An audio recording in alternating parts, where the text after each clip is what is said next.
Hey everybody, welcome back to Record-ology. This is going to be cool. This is going to be very cool. Sorry for the delay in producing shows. I've been fighting a cold. I feel like I'm marching out of it, and hopefully we can bring you some more content because items are starting to stack up around here for review, and I'm getting really anxious to present this stuff to you. I'm very excited. Today's show is no exception. So you saw the title, 3-inch records, and rather than just review the new Beatles 3-inch records that recently dropped, very cool. And these, by the way, are 4 singles that represent the some of the 1964 songs that were performed on the Ed Sullivan Show, including a record that has never been released as a single until now. So we'll take a look and a listen at that. But what I really want to focus today's show on is getting hi-fi sound out of what has previously been considered a novelty format and hasn't been known for its exceptional sound. There have been steps taken with these to change that. And I'm going to show you not only how to get better sound on the 3-inch record player format, but to play a 3-inch record on a full-size, legit turntable. And we're going to do that with a couple of tips and tricks, as well as some direct feed sound tests. You're not going to want to miss this.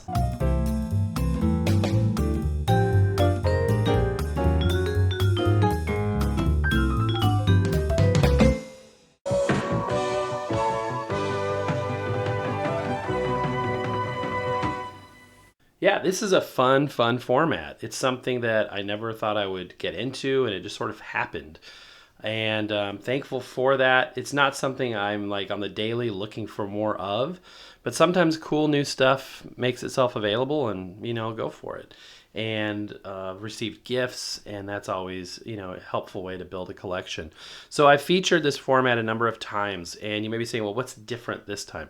So obviously the impetus are these new Beatles records. But the thing about it is traditionally this format has evolved from a toy format from the original 8-band records. Here's an original 8-band record. Notice the small hole. More on that later. But it's evolved into a format closely associated with Record Store Day and exclusive, artist partnership releases. Definitely Beatles included in that. Negotiating this apparently was months and months of work between Apple, Record Store Day, the partners that were involved in this project. But it's cool because now fans have something interesting.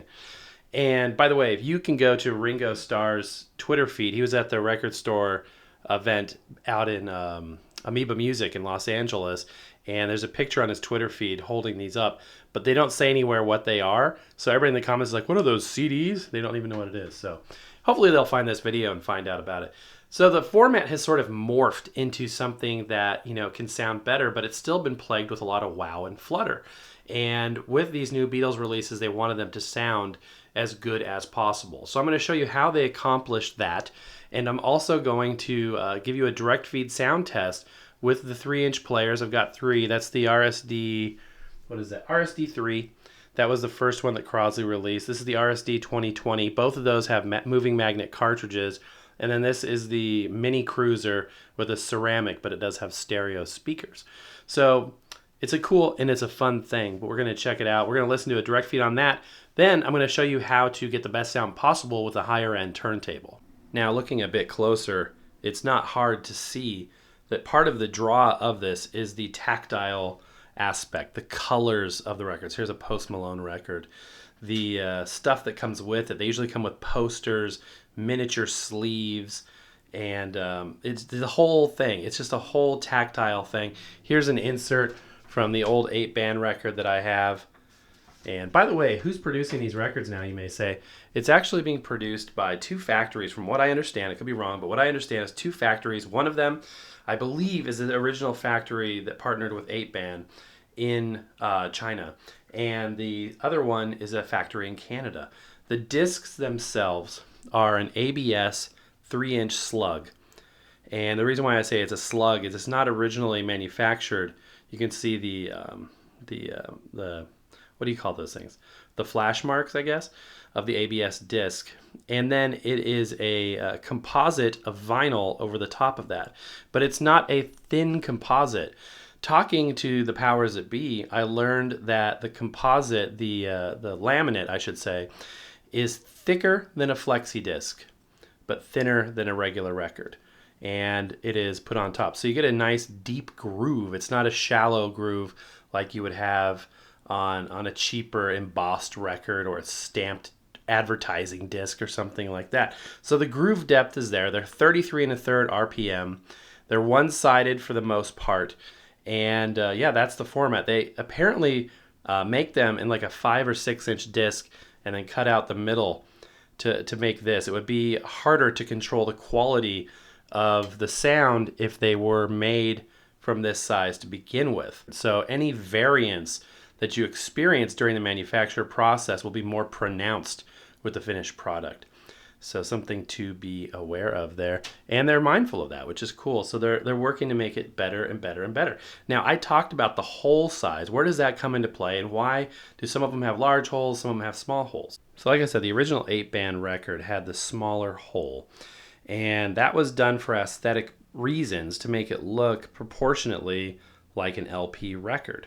Again, keep in mind that the original 8-band from the early 2000s was more of a toy, a functional toy, than a legit audio format, and features some very interesting and obscure stuff. So I think that that's also very, very interesting. Anyway, that's why the original small hole was done. But the problem is they created a backwards compatibility issue by doing that.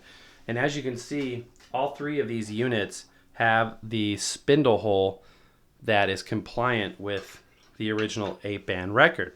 And that's fine. It does what it does, it fits, etc., etc. Well, down the road, they decided, hey, you know, this looks more like if you look at the grooves, if you look at the modulation and the disc proportions, the size of the large run-out groove, it looks more like a 45. So it should have a larger 45 hole.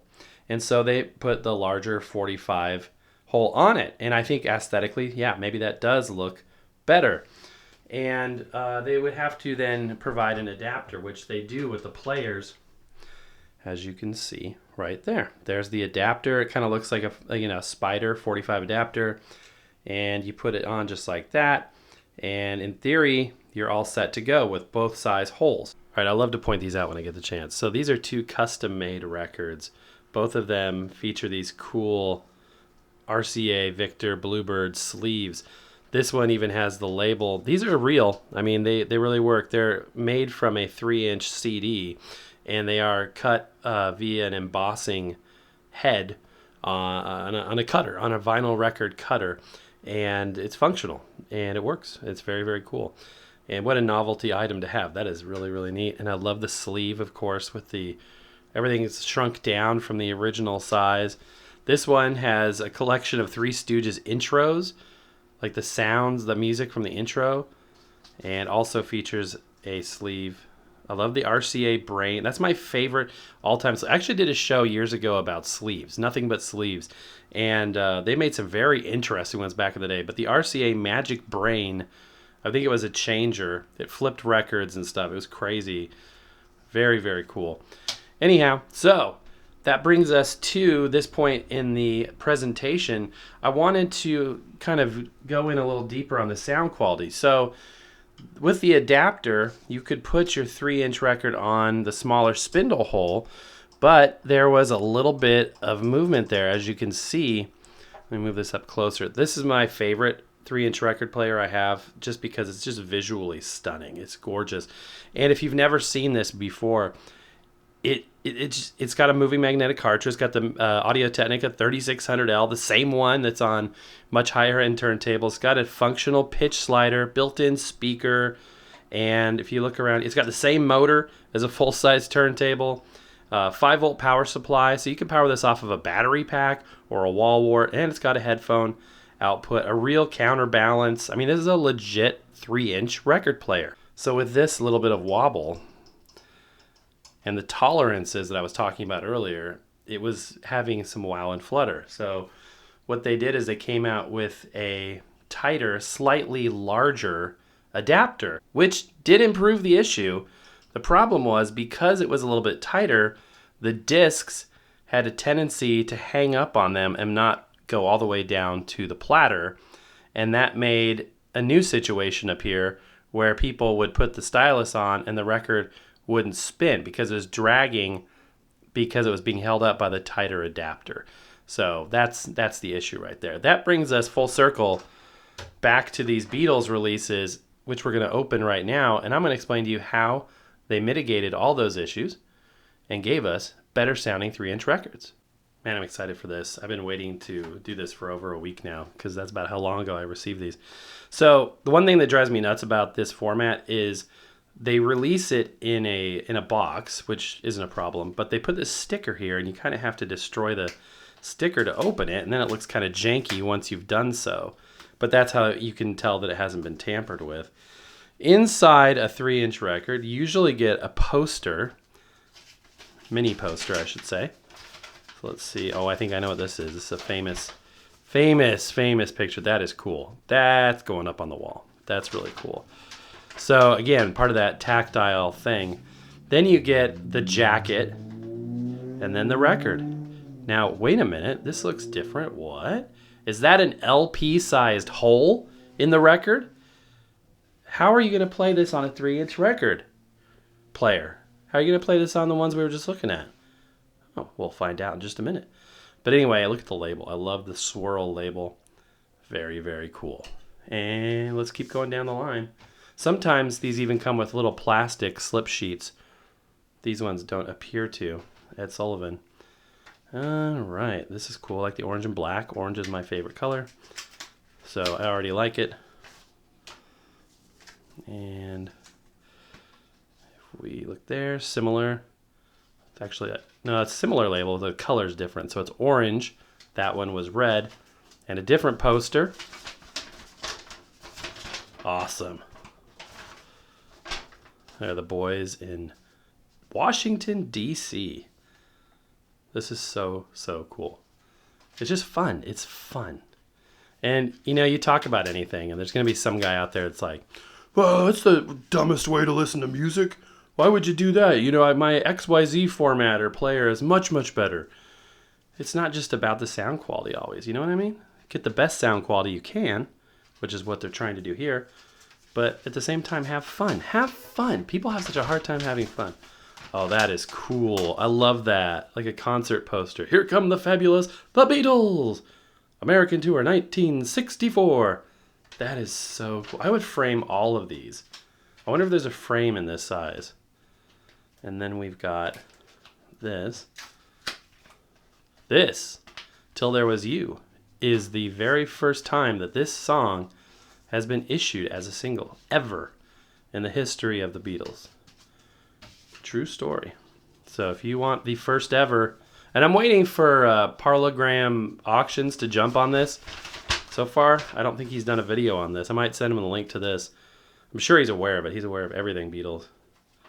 The iconic set with those move away. It kind of reminds me, this set always reminds me of the conversation in the Get Back documentary where Lennon is talking to, what is the guy's name? Lindsay Hogg or something like that, and director of the film. And they were talking about the set pieces for this concert. And John Lennon was like transfixed on plastic. And he kept talking about, and they'd be made out of plastic and all this stuff. And he wanted them after they were done filming and all this stuff. Just crazy. I can only imagine what he had plans for these plastic set pieces. But this always reminds me of that. So there we go. Not only do we have the 3 records, or the 4 records, but we've got the posters to go with them.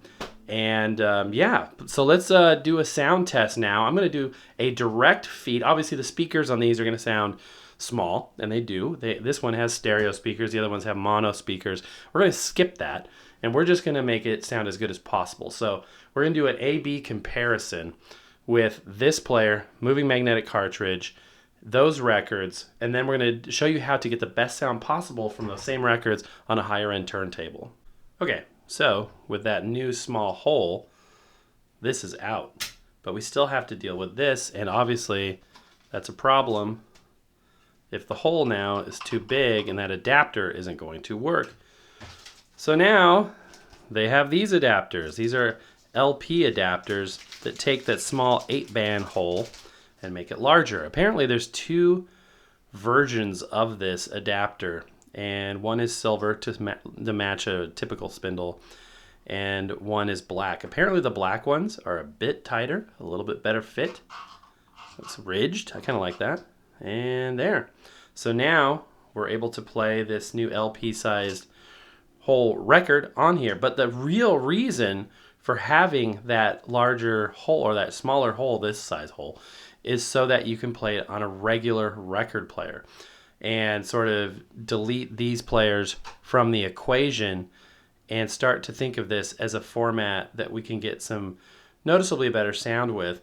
One of the limitations with these players is the fact that the platter itself is plastic. I mean, this is a plastic platter, and as such, that platter is going to not be as steady and solid, especially in this smaller size. So that motor, even though it's belt driven, by the way, even though that motor is a good motor, and you've got a belt and all this good stuff, there's hardly any, if any, there's no mass inertia. So the plastic platter isn't dragging in a good way to the motor and the belt so that it kind of maintains that even speed. But with a full-size record player, you do get that. So that's the whole point there.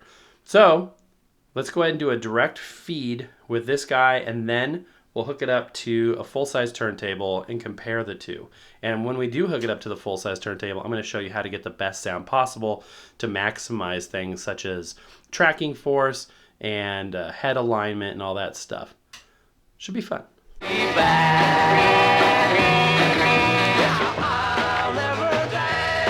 All right, so yeah, it works, but it's still not the best sound by any means for this format. So I want to see what we can do with a full-size record player. So let's put the small stuff away.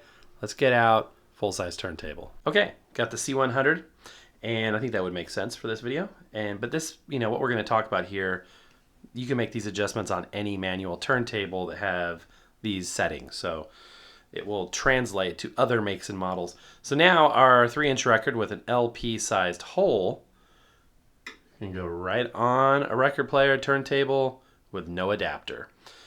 And that's good. That's a step forward. I think that really is. So the question is, how do you get the best sound? Because obviously optimal sound is usually found on the outer edges of the record out here, which is why even programmers of records, producers, will put the best songs or the ones that they anticipate being the best songs, the hits as it were, on the outer side, because this is the best quality zone for playing a record. Now, you may be saying, wait a minute, isn't there a video talking about 45s and how this zone is really the best zone in terms of sound quality, and that's why 45s are sized the way they are? There's a whole thing about that. It's all subjective. Everybody's right, everybody's wrong when it comes to this stuff.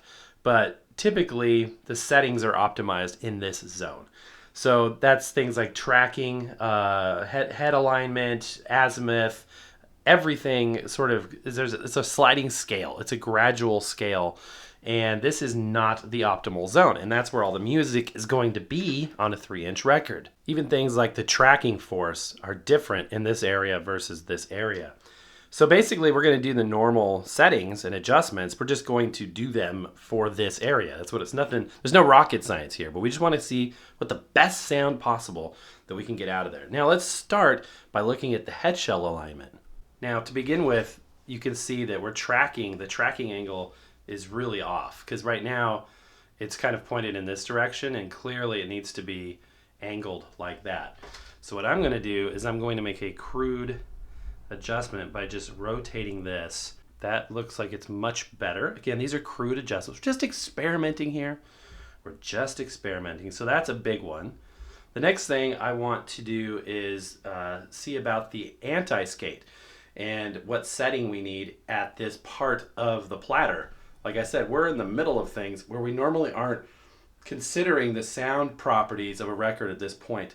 So let's go ahead and put on a blank disc or something so that we can use it to set that anti-skate appropriately. I suppose we could have got in there with an alignment protractor and really fine-tune that, but for our purposes, I think that will be okay. I'm going to use this acrylic platter mat as a smooth surface. I have this is the smooth side. The other side has the inset. So what we're going to do is place the tone arm here to begin with and see how the anti-skate is set.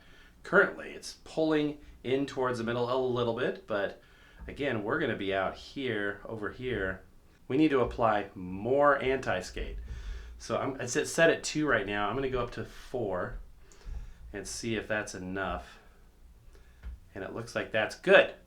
So tracking force set at 4, and the head shell alignment adjusted. So far, those are the 2 changes.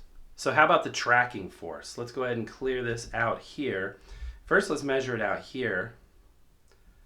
And we should be 196, which is appropriate for this particular cartridge. And let's see if and how that changes over here. From 1.96 to 1.94. 5. Okay, I'm going to say 6, 7. Okay, so it's about the same in this case. But I wonder if that's the case with all turntables. I'm actually going to start by leaving it at that value because, again, tracking force is dictated by the cartridge. And this particular cartridge, that's the range that we want. So if you're using a 3600, you would want to be tracking closer to 3.5, 3.9 grams. This particular one can track lighter. So will it be tracking appropriately for this record? It should be. But if we need to make that adjustment, again, experimenting is how we're going to find the best way to do this. But let's start with that.